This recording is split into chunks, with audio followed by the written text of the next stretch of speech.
Olá, meus amigos, um dia de muita paz para todos nós. Hoje, exatamente 11 de outubro de 2024, estamos nós reunidos para estudarmos a obra A Gênese. Nós estamos no capítulo 1, intitulado Caráter da Revelação Espírita. Estamos estudando o item 56, que é uma pergunta realizada, correto, Lígia? Correto. Lembra pra gente como é, e logo depois o nosso amigo Tarcísio irá fazer a nossa prece de gratidão. No estudo passado, nós vimos também, inicialmente, o item 55, que falava que a doutrina espírita se apoia em fatos, ela é progressiva e contrai uma aliança com a ciência, que a ciência também é progressiva. E as descobertas que a ciência realiza, longe de relaxarem, glorificam a Deus. E vem a questão 56, que é uma pergunta. Qual a utilidade da doutrina moral dos espíritos, visto que não é outra senão a do Cristo? O homem precisa de uma revelação, não pode achar em si próprio tudo o que lhe é necessário para bem se conduzir na vida? Nós fizemos só o primeiro parágrafo e vamos dar continuidade hoje. Legal. Então vamos fazer a nossa prece de gratidão?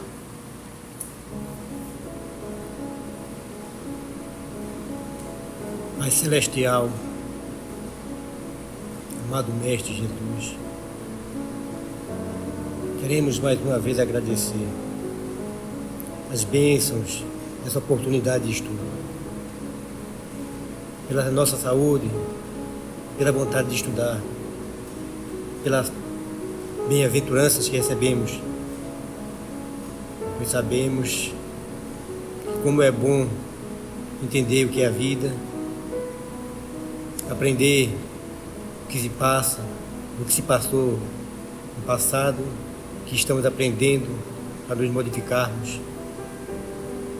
Que essas modificações, Senhor, possam realmente refletir em nossos corações para dar mais um passo em Tua direção. Como somos gratos, Senhor, por essa doutrina que nos guia, que nos orienta, que nos mostra o verdadeiro caminho a ser seguido. E assim, Senhor, só temos que agradecer pelas bênçãos, por essa oportunidade. Fica conosco hoje e sempre, que assim seja. Então vamos lá, né, Lígia? Vamos então na nossa leitura e no nosso comentário em torno da questão de número 56, tá bom? A moral que os espíritos ensinam é a do Cristo, em virtude de não haver outra melhor. Mas então, de que serve o ensino deles, se apenas repetem o que já sabemos? Outro tanto se poderia dizer da moral do Cristo, ensinada 500 anos antes por Sócrates e Platão, em termos quase idênticos. O mesmo se poderia dizer também de todos os moralistas. Moralistas são dessa corrente filosófica chamada moralismo, que é uma filosofia surgida no século XIX, que se preocupa em impregnar na sociedade um conjunto de morais de comportamento tradicional, de justiça, liberdade e igualdade. Os moralistas nada mais fazem que repetir a mesma moral em todos os tons e sob todas as formas.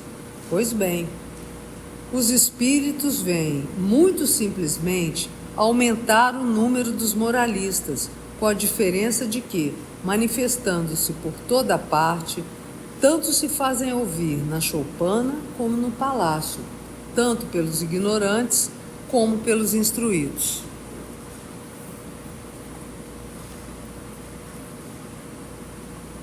Como nós estamos aqui no caráter da revelação espírita, preciso se saber o que os espíritos estão nos revelando. O que os espíritos nos trazem. Então, aqui nesse primeiro movimento, o professor Denizar vai falar que a moral que os espíritos ensinam, moral na condição de uma lição, na condição de uma forma de viver, é justamente a moral de quem? A do Cristo. Porque lembra que o espiritismo é o cristianismo redivivo. Em virtude, ele ainda diz, Kardec, de não haver outra melhor. Tem outra lição melhor do que a do Cristo a nível moral? Por mais que todos os filósofos, seja na Idade Moderna, na Idade Média, seja lá antes de Cristo, o que nós vamos ver, na verdade, são... E ali na Idade Média, então, tudo se perdeu, ficou uma confusão por conta da própria Inquisição. Mas o que nós vamos sempre nos deparar é que não existe uma moral mais completa e melhor do que a do Cristo. E o que eles iriam ensinar? Outra coisa? Em absoluto. Aí ele pergunta, né, de que serve o ensino dele se apenas repete já o que sabemos, né? Mas se os Espíritos vêm nos ensinar a moral do Cristo, e isso já sabemos, qual é a importância disso? Uma vez que eles vão só repetir. Outro tanto se poderia dizer da moral do Cristo, ensinada 500 anos antes por Sócrates e Platão em termos quase o que idênticos. Porque realmente, se nós formos pegar a filosofia de Sócrates, Platão, aluno de Sócrates, né, seguidor, discípulo de Sócrates, então intensificou, e Aristóteles, Confúcio, Porri, Krishna, Buda, todos esses enviados de Jesus, eles trazem uma mesma lição. E se nós pegarmos o Sócrates, que ele vai falar das virtudes, que ele vai falar do bem, que ele vai falar do respeito, se nós formos pegar Sócrates, nós também vamos nos deparar. Qual é a diferença de Jesus entre todos eles? É que Jesus viveu 100%, tudo o que ele ensinou. 100% em toda a sua vida, desde a sua infância. Não houve dualidade, não houve nenhum conflito dentro de Jesus, em absoluto. Então é isso que o texto está nos convidando a pensar. Primeiro, se os Espíritos vêm falar apenas coisas que Jesus, para que vem trazer? E o segundo ponto, já tiveram filósofos que falaram isso antes, 500 anos antes de Cristo, né? Ele cita Sócrates e Platão, que viveram lá 500 e pouco antes de Cristo. Sócrates, né? Platão mais próximo conviveu, porque foi aluno de Sócrates, e Aristóteles foi aluno de Platão. O mesmo se poderia dizer também de todos os moralistas, que aí ali já trouxe aqui o conceito, né, desse grupo de filósofos, né, já do século XIX. Aí ele vê bem assim: pois bem, os Espíritos vêm muito simplesmente aumentar o número dos moralistas. Então os Espíritos não vêm nos dar uma regras de como ganhar dinheiro, de como ter coisas materiais, não vem aqui fazer nenhum tipo de misticismo. O que os Espíritos vêm nos ensinar, mais uma vez, e olha, eles podem até estar falando, nossa, mas tantas pessoas falaram, né? Sim, tantas pessoas já falaram, e nós aprendemos? Ainda vou conversando com a Lígia, tia, a senhora está repetindo muito a leitura, e aí eu digo, e já aprendemos? Nós não aprendemos. Então, nós estamos há milênios ouvindo as mesmas lições e nós não aprendemos. Então, se pudéssemos colocar o Evangelho e ouvir o dia inteiro, repetindo, ainda assim, nós iríamos perceber que não aprendemos. Então, os Espíritos vêm muito simplesmente o quê? Aumentar. Qual é a diferença? Manifestando-se por toda parte. Por quê? Se a gente for pegar Sócrates, ele estava limitado aonde? Em Atenas. Sócrates, Platão, Aristóteles, estava ali, na Grécia. Qual é a diferença agora? Os moralistas estavam onde? Na Europa. Toda a intelectualidade, tudo estava ali na Europa, Itália, Alemanha, França. Qual é a diferença agora dessa filosofia moral? É que ela espocou, vou dizer assim, ela veio em todos os lugares. E outra coisa, quem é que tinha acesso à intelectualidade? Só quem tinha recursos. Não era para todos. E quando eu digo recurso, não é ser rico, milionário também não. O pobre mesmo, o plebeu, o escravo, não tinha. Então a gente vê que o Espiritismo ele surgiu, como ele coloca aqui, mesmo na casa, mesmo no palácio, como aonde? Numa choupana, numa cabana. Democratização. Essa palavra democrática, minha filha, dá até arrepio no couro cabeludo, sabe? Porque ela é linda. A filosofia da democracia, que surgiu inclusive lá atrás com Sócrates, é linda, mas foi aquela democracia que condenou Sócrates à cicuta.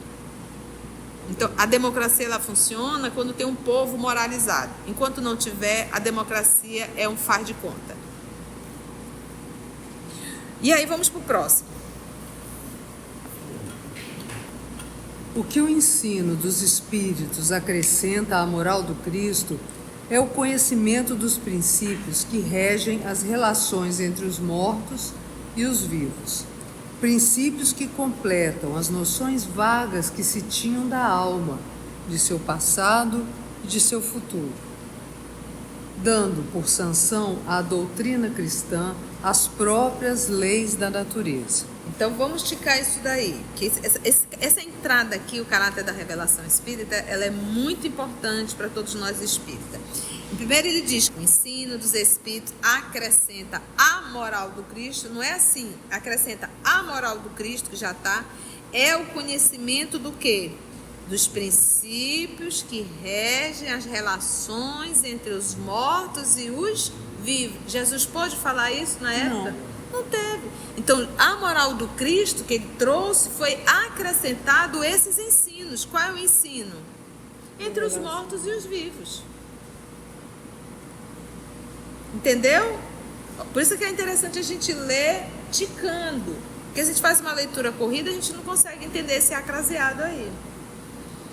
Então ele diz, vou repetir, que o ensino dos espíritos acrescenta a moral do Cristo, o conhecimento dos princípios que regem as relações entre os mortos e os vivos. Princípio que completam as noções vagas que se tinham da alma, de seu passado e de seu futuro. Então, porque Jesus não sabia? Gente, por favor, respeita o nosso Cristo. Essa pergunta não cabe, esse comentário também não. Mas ele, como o educador por excelência, o pedagogo por excelência, sabia que essa lição não cabia para o povo daquela época. Então, no século XIX foi o período que já tinha estourado a ciência, a filosofia estava tomando um corpo, né, um pouco maior, e era o período exatamente de se entender a ação, a comunicação, como que isso acontece. E não é só, gente, a revelação. Olha, os espíritos podem se comunicar. Não é isso, porque Jesus já fez isso lá atrás. Mas é explicar como. É a teoria. É entender o que é combinação fluídica. É entender o que é uma materialização de um objeto. É entender qual o processo da reencarnação. Em que momento o espírito se liga ao óvulo fecundado, né? Então, é essas particularidades que a doutrina veio nos trazer. Se sabia da reencarnação, se sabia. Se sabia que os espíritos podiam se comunicar? Claro, gente. Se nós formos lá em Sócrates, a gente vai ver o quê? Quem foi que falou que Sócrates era o mais inteligente, o mais sábio? Foi um oráculo. Na cidade de Delfos, lá no templo de Apolo. E quem são os oráculos? Os médios. Mas quem revelava através dos médios? Os espíritos. Se nós pegarmos ali... De Saul, que ele proibiu que se consultassem, não é isso? Pronto, temos o Saul também. Vamos voltar para Sócrates também, quando ele tinha o espírito que conversava com ele, que ele chamava o meu daimon, que a palavra daimon quer dizer espíritos, e espírito bom, espírito bom. Então, gente, isso não é novidade, isso sempre aconteceu. Só que o espiritismo, ele veio dizer como. Ele veio explicar para a gente. É por isso que ele diz, por isso que ele vai acrescentar. O nosso Senhor Jesus não apareceu para Madalena? Depois não apareceu para os 11? Depois não apareceu para outros discípulos na condição de seguidores, de alunos? Lembra da estrada de Emaús? Depois ele não apareceu para os 500 da Galileia? Então foram várias aparições. Numa dessas, inclusive, quando eles estavam voltando à margem do lago, Jesus já estava lá, assando um peixe. Então são coisas que só o Espiritismo para explicar. Então o Espiritismo veio para explicar essas nuances, esses detalhes que ninguém sabia como. Como que Jesus fazia a cura? Como que Jesus conseguia reconstituir o corpo? O que aconteceu entre ele e Lázaro? Entendeu, gente? Então isso é acrescentar.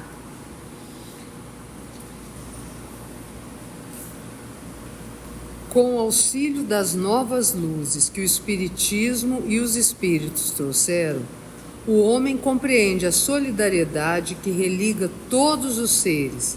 A caridade e a fraternidade se tornam uma necessidade social.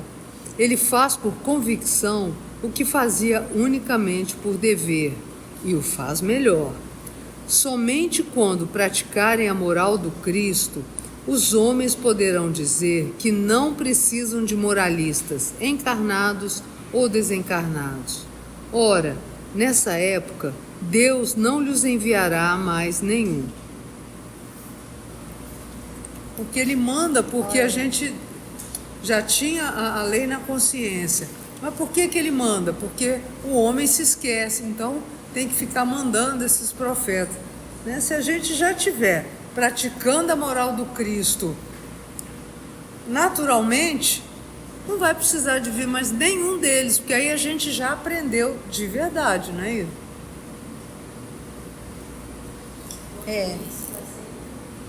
Olha só, gente.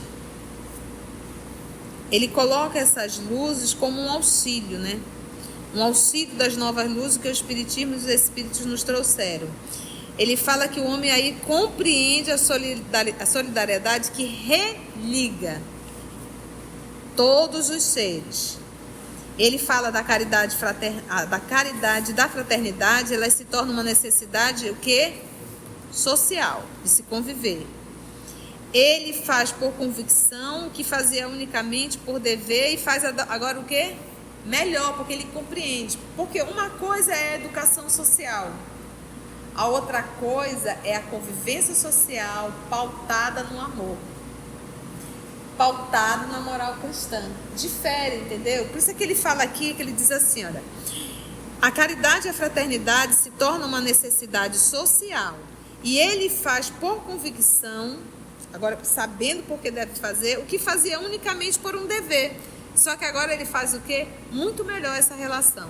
Somente quando praticarem a moral do Cristo, os homens poderão dizer que não precisam de moralistas encarnados ou desencarnados. Ora, nessa época, Deus não lhes enviará mais nenhum. E é interessante que a gente fala assim, a Lígia trouxe, depois que a gente aprender tudo, não vai precisar. Não, dessas lições primárias não.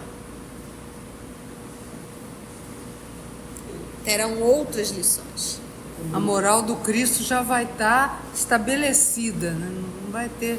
E essa moral do Cristo, ainda assim, irmãos, não é uma moral que está completa. Completa quando eu digo assim, para o nosso nível, é a base. Ele é professor do Jardim da Infância. Exatamente. Não que ele não tenha. Ele é um mestre e se revestiu de um professor da infância para nos ensinar. Nós é que somos as crianças, por isso ele se fez ali o professor de jardim de infância, para que nós, essas crianças espirituais, pudéssemos entender as lições que ele estava passando para a gente. E assim, base da base. Porque qual é a lição que Jesus nos ensina, gente? Só aprender a amar, só isso. Amar o próximo. Amai-vos uns aos outros como eu vos tenho amado. Só entre aspas. Isso. Mas é só isso. A gente vive igual cãozinho um com o outro. Mas a lição é só essa. Por que a gente tem guerra no planeta? Por que a gente tem miséria no planeta? Por que a gente tem dores no planeta? Porque a gente é egoísta, a gente só quer pensar, cada um só quer pensar em si. No bem para mim. No melhor para mim.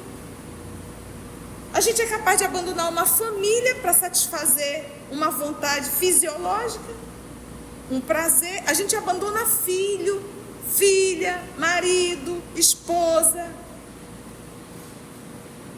Olha o nível E alguém que você deveria, pelo menos esse, você deveria amar. Pelo menos esse, né? Pelo instinto mesmo. O instinto maternal, o instinto paternal. E quantas vezes a gente não faz isso? Então, isso para mostrar o nível da sociedade terrena. Muito longe ainda. Um ato de rebeldia muito grande. É egoísmo. O egoísmo é eu quero atender os meus caprichos, as minhas vontades, os meus desejos. E o resto que se dane. Item 57. Uma das questões mais importantes entre as propostas no começo desse capítulo é a seguinte: que autoridade tem a revelação espírita, uma vez que emana de seres de limitadas luzes e que não são infalíveis? A objeção seria procedente se essa revelação consistisse apenas no ensino dos espíritos, se deles exclusivamente devêssemos recebê-la e houvéssemos de aceitá-la de olhos fechados.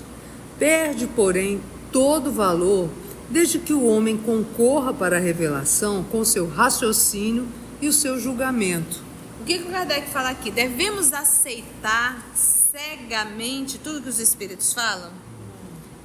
Então ele diz, não é só isso. Eles falam, mas a gente raciocina, a gente utiliza a lógica e percebe a seriedade do que está sendo o quê? Revelado. Perde, porém, todo valor também desde que os espíritos se limitam a pôr o homem no caminho das deduções que ele pode tirar da observação dos fatos. Ora, as manifestações nas suas inumeráveis modalidades são fatos que o homem estuda para lhes deduzir a lei, auxiliado nesse trabalho por espíritos de todas as categorias que, assim, são mais colaboradores seus do que reveladores no sentido usual do termo. Vamos comentar aí, volta aqui, olha, vamos voltar um pouquinho. Bem aqui, quando ele faz aqui, ó, desde que os espíritos se limitam a pôr o homem no caminho das deduções que ele poderia tirar das observações dos fatos. Olha, as manifestações nas suas inumeráveis modalidades. E essas manifestações, que manifestações são essas? As manifestações espíritas. Inumeráveis fatos. Tem psicografia, tem a pneumatografia, né, que é a escrita direta, tem o movimento das mesas, a sematologia, né? Quantos movimentos aí? Ora, as manifestações nas suas inumeráveis modalidades são fatos que o homem estuda para lhes o quê? A lei. Lembra que a gente estava falando? Jesus apareceu e disse para Tomé, toque Tomé em minhas feridas. Ele fez isso? Fez. Agora me explica esse fato. Cientificamente, tinha como ser feito isso naquela época? Não, o Espiritismo agora explica. 18 séculos depois. Então por isso que é revelação. Revelação, revelou a reencarnação? Não, a reencarnação é das lições mais antigas, gente. Os hindus, os egípcios, todos eles falavam. A palavra foi criada por Kardec, mas o fenômeno sempre existiu e muita gente se sabe disso. Se sabia e sabe. Então agora ele vai explicar como é o fenômeno da reencarnação. Como é que isso ocorre. Entendeste? Da mesma forma, a fala do nosso Senhor Jesus. Então ele diz assim, são fatos que o homem estuda para lhes deduzir a lei, auxiliado nesse trabalho por espírito de todas as categorias. Então, se a gente for pegar, como diz Kardec, um espírito sofredor nos ensina a lição? Um espírito perverso nos ensina a lição? Ensina, porque tudo ele está mostrando o mundo espiritual. Então, como é que a gente vai saber a situação de um suicida? Conversando com o suicida. Como é que a gente vai saber a situação de um ser vicioso? Conversando com o vicioso. Ele dizer que ele sente necessidades, ele sente vontade. Como é que você faz para usar? Que Kardec perguntava. Eu procuro pessoas que usam, fico juntinho e ali eu consigo sentir. Então são essas explicações que a doutrina vem nos trazendo. Por isso ela é uma ciência. auxiliado nesse trabalho por espírito de todas as categorias, que assim são mais colaboradores, e aí ele grifou colaboradores seus do que o quê? Reveladores. Então eles estão colaborando para que possamos entender melhor.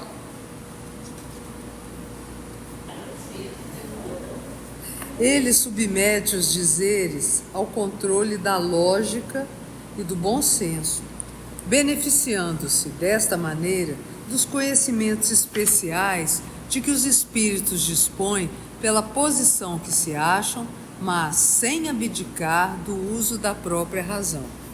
Ele lhe submete, ele quem?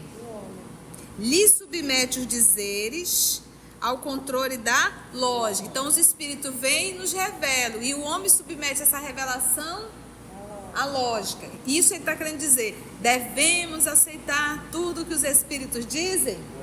Não. Isso serve principalmente para hoje, para os nossos dias.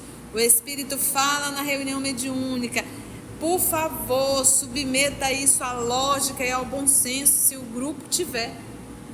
Porque se o grupo não tiver, infelizmente, vai ser guiado por espíritos levianos. Então a gente tem que estar muito atentos da lógica e do bom senso, beneficiando-se dessa maneira dos conhecimentos que são o quê? Especiais, de que os espíritos dispõem pela posição em que eles o quê? Se acham, mas sem abdicar do uso da própria razão. Então os espíritos nos revelam, mas em nenhum momento ele diz: olha, você não precisa pensar, não precisa questionar, apenas publique. Ele mesmo dizia, quantas vezes na revista espírita não, acho que está em Obras Póstumas. Em Obras Póstumas, o Espírito de Verdade fala do erro, mas ele não diz, ele diz: releia que você vai perceber entre o parágrafo tal e o parágrafo tal. É o máximo que ele diz. E aí o Kardec vai reler novamente, e aí ele realmente tinha um erro. Então, esse é o movimento. Então, a gente precisa sempre usar a razão, usar a lógica. A gente está lendo uma obra. Essa obra, ela já, a última, né, do Pentateuco kardeciano.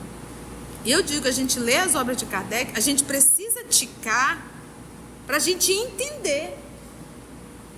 Mas não é uma obra mais que a gente pensa, mas será? Não, se você estudar a doutrina, desde o que é o Espiritismo, você vai vendo o conjunto, você vai vendo a obra crescendo. Mas a gente não tem que bater cabeça ainda aqui, achando que será que isso é verdade? Será que isso não é verdade? Porque foi feito isso. E muito bem feito.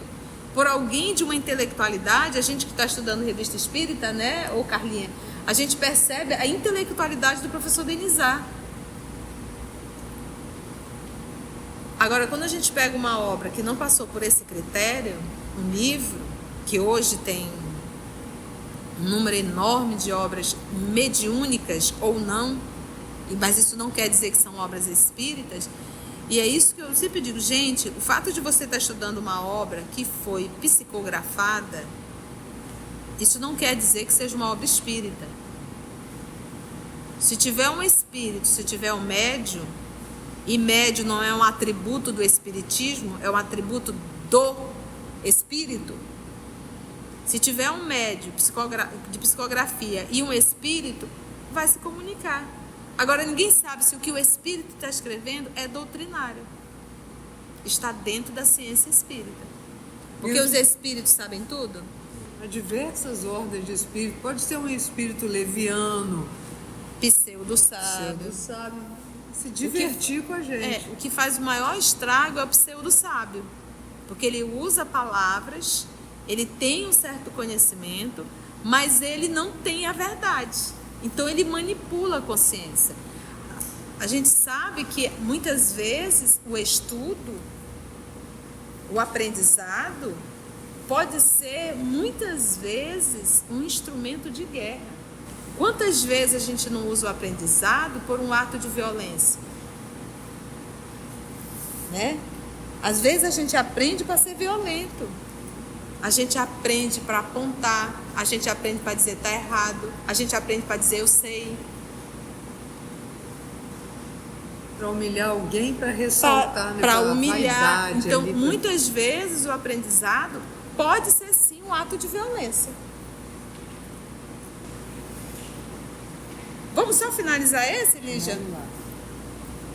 Não sendo os espíritos, senão as almas dos homens, comunicando-nos com eles, não saímos da condição de humanidade, circunstância capital a considerar-se. Os homens de gênio, que foram condutores da humanidade, vieram do mundo dos espíritos e para lá voltaram ao deixarem a terra. Então, olha só. Ele já diz, não sendo os espíritos, senão quem? As almas dos homens. Os espíritos são isso. A gente diz, mas isso é lógico. Lógico hoje. Na época de Kardec, não. A primeira coisa foi entender o que significava espírito. Porque dentro da filosofia, o que significava espírito? Inteligência. Aí Kardec vem dizendo, vamos entender agora aqui à luz dessa doutrina, o que eles chamam de espírito. O que é o espírito, né? Então a gente lê hoje, a gente não consegue entender também, mas porque a gente tem que entender o texto no contexto que se vivia no século XIX. No popular era como se fossem espíritos puros, que sabiam isso, tudo, podiam orientar tudo. Não sendo os espíritos, senão as almas dos homens, comunicando-nos com eles, não saímos da condição de humanidade.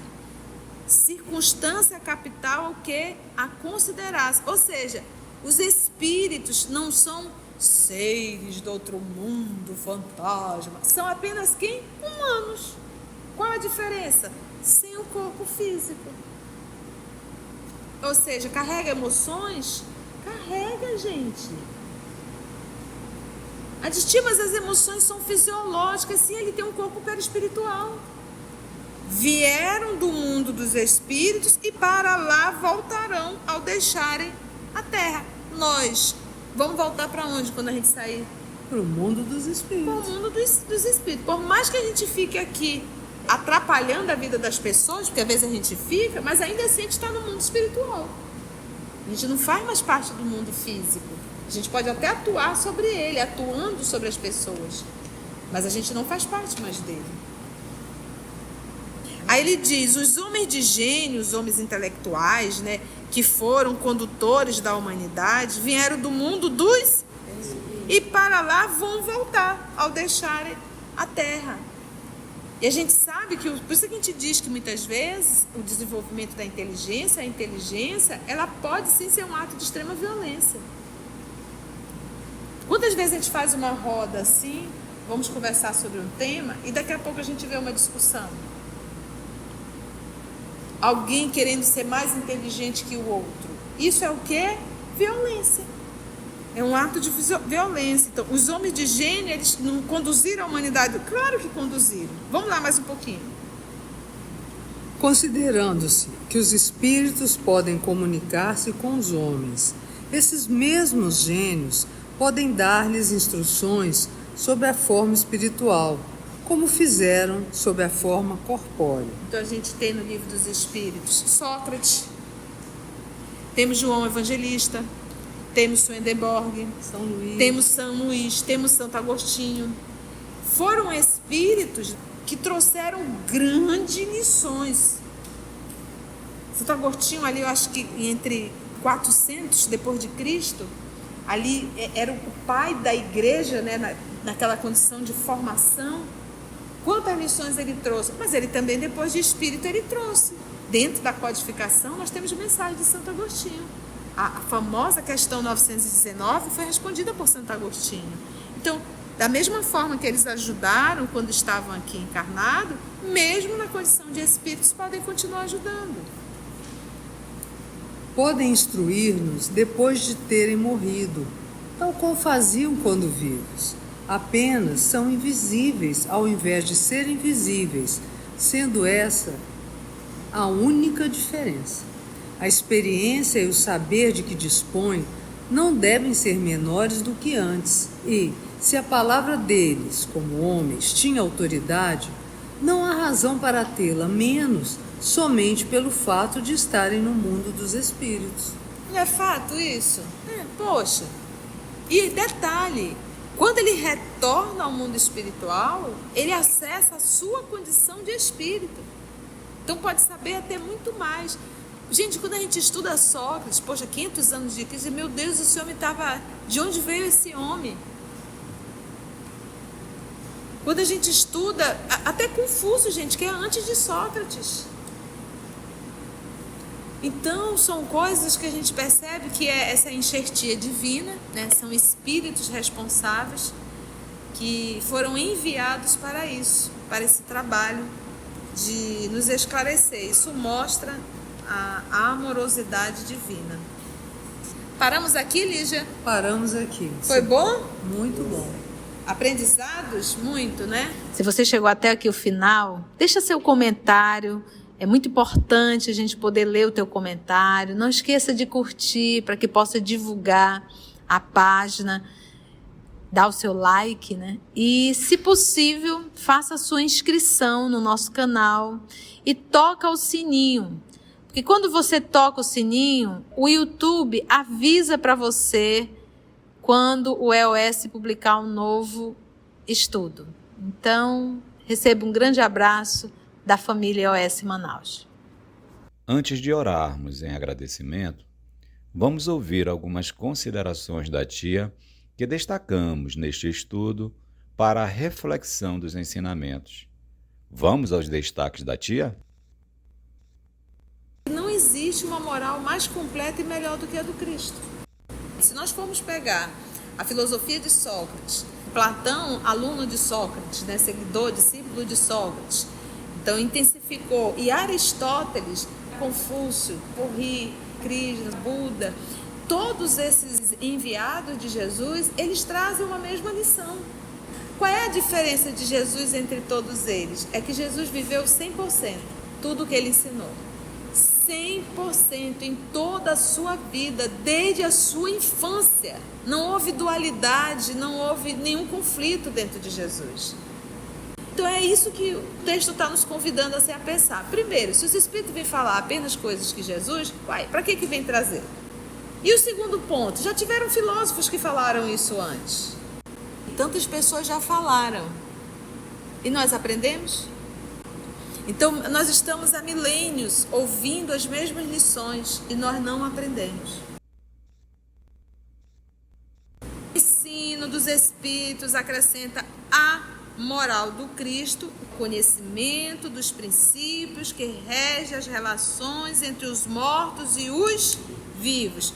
Princípio que completam as noções vagas que se tinham da alma, de seu passado e de seu futuro. Nosso Cristo, como o educador por excelência, o pedagogo por excelência, sabia que essa lição não cabia para o povo daquela época. Então, no século XIX foi o período que já tinha estourado a ciência, a filosofia estava tomando um corpo, né, um pouco maior. E era o período exatamente de se entender a ação, a comunicação, como que isso acontece. E não é só, gente, a revelação. Olha, os espíritos podem se comunicar. Não é isso, porque Jesus já fez isso lá atrás. Mas é explicar como. É a teoria.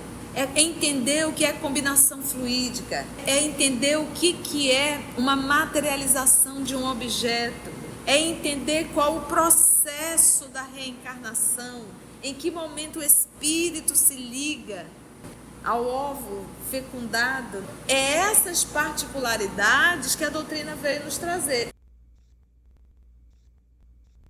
E quem são os oráculos? Os médios. Mas quem revelava através dos médios? Os espíritos. O Espiritismo veio para explicar essas nuances, esses detalhes que ninguém sabia como. Como que Jesus fazia a cura? Como que Jesus conseguia reconstituir o corpo? Qual é a lição que Jesus nos ensina? Amar o próximo. É só isso. A gente vive igual cãozinho um com o outro. Mas a lição é só essa. Por que a gente tem guerra no planeta? Por que a gente tem miséria no planeta? Por que a gente tem dores no planeta? Porque a gente é egoísta, a gente só quer pensar, cada um só quer pensar em si, no bem para mim, no melhor para mim. A gente é capaz de abandonar uma família para satisfazer uma vontade fisiológica. É um ato de rebeldia muito grande. É egoísmo. O egoísmo é eu quero atender os meus caprichos, as minhas vontades, os meus desejos. E o resto que se dane. Gente, o fato de você estar estudando uma obra que foi psicografada, isso não quer dizer que seja uma obra espírita. Se tiver um espírito, se tiver um médium, e médium não é um atributo do espiritismo, é um atributo do espírito, vai se comunicar. Agora, ninguém sabe se o que o espírito está escrevendo é doutrinário, está dentro da ciência espírita. Porque os espíritos sabem tudo? O que faz o maior estrago é o pseudo-sábio, porque ele usa palavras, ele tem um certo conhecimento, mas ele não tem a verdade. Então ele manipula a consciência. Os espíritos não são seres do outro mundo, fantasmas. São apenas quem? Humanos. Qual a diferença? Sem o corpo físico. Ou seja, carrega emoções? Carrega, gente. Porque assim ele tem um corpo perispiritual. Assim, concluindo o nosso estudo de hoje e agradecendo o nosso Mestre Jesus por mais este momento de aprendizado, vamos orar? Agradecemos a Jesus o amor de nossa vida, por mais uma oportunidade que nos foi dada de estudo e de reflexão. Graça te damos, Senhor, que assim seja. EOS Manaus. Estudando para servir ao Cristo. Visite nosso site em www.eosmanaus.org. No YouTube, procure o canal EOS Manaus. Participe do nosso grupo no Facebook. No Instagram somos @EOS Manaus. Escute e estude na Rádio Manaus de Estudos Espíritas. Estamos, também, em diversas plataformas de áudio. Procure EOS Manaus, no seu aplicativo preferido. EOS Manaus. Estudando para servir ao Cristo.